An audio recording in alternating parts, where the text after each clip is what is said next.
Hi hello friends, എല്ലാ കൂട്ടുകാർക്കും ചെമ്പനീർ പൂവിന്റെ പുതിയൊരു റിവ്യൂയിലേക്ക് സ്വാഗതം. അങ്ങനെ നമ്മുടെ സച്ചിക്ക് ആ വലിയ അപകടം തലനാരിഴയ്ക്കാണ് രക്ഷപ്പെടുന്നത്.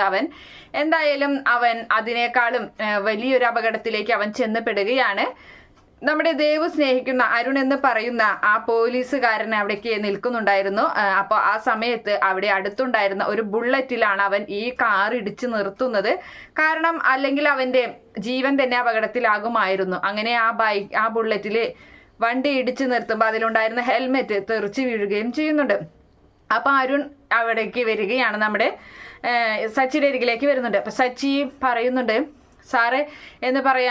അപ്പൊ ആ സമയത്ത് എടാ നീ എന്താ വിചാരിച്ച്, നീ എന്നെ വണ്ടി ഇടിച്ച് കൊല്ലാൻ നോക്കിയില്ലേ എന്നും പറഞ്ഞ് അരുൺ പോലീസ് പ്രശ്നം ഉണ്ടാക്കുന്നുണ്ട്. അപ്പൊ സച്ചി പറയാണ്, സാറ് വെറുതെ ആവശ്യമില്ലാത്ത കാര്യങ്ങൾ പറയില്ലട്ടാ, ഞാൻ അങ്ങനെയൊന്നല്ല, എനിക്ക് കാറിന്റെ ബ്രേക്ക് പോയിരിക്കുകയായിരുന്നു, എനിക്ക് ബാലൻസ് കിട്ടിയില്ല, അതുകൊണ്ടാണ് ഞാൻ അങ്ങനെ ചെയ്തത്, അതുകൊണ്ടാണ് ഞാൻ ഇതിൽ ഇടിച്ചു നിർത്തിയത് എന്ന് പറയുന്നത്. നീ നോണ്ടൊന്നും പറയണ്ട, എന്തായാലും ഈ കാര്യം പറഞ്ഞ് നീ എന്നെ കൊല്ലാൻ പോയി എന്ന് പറഞ്ഞ് ഞാൻ കേസ് കൊടുക്കും, അതിനുശേഷം നിന്റെ ലൈസൻസ് ഞാൻ കട്ട് ചെയ്യോടാ, ഞാൻ കാണിച്ചു തരാമെന്നൊക്കെ പറഞ്ഞ് അരുൺ കൂടുതൽ പ്രശ്നമുണ്ടാക്കുകയും നമ്മുടെ സച്ചിയെ പോലീസ് സ്റ്റേഷനിലേക്കും അതുപോലെ കാറും കൊണ്ടുപോവുകയാണ്.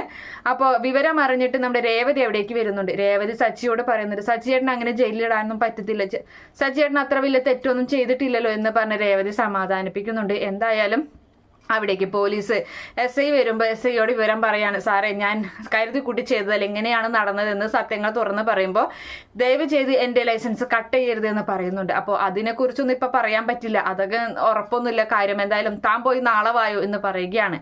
അങ്ങനെ അവൻ പോവാൻ നിൽക്കുമ്പോൾ അരുൺ പോലീസ് അവനെ എങ്ങോട്ടാ പോകുന്നത് എന്നും ചോദിച്ച് അവനെ തള്ളിയിടുന്നുണ്ട്, സച്ചിയെ തള്ളിയിടുന്നുണ്ട്. എന്തായാലും സച്ചിയോട് കൂടുതൽ വൈരാഗ്യം വെച്ച് പുലർത്തുകയും അതുപോലെ പരസ്പരം അങ്ങോട്ടും ഇങ്ങോട്ടും ശത്രുക്കളായി മാറുകയും ചെയ്യുകയാണ്. ഇതിപ്പോ ദേവുവിന് കല്യാണത്തിനുള്ള ഒരു കാര്യം നടക്കാതെ പോകുന്ന ഒരു സന്ദർഭത്തിലേക്കാണ് കാര്യങ്ങൾ കൊണ്ടെത്തിക്കുന്നത്.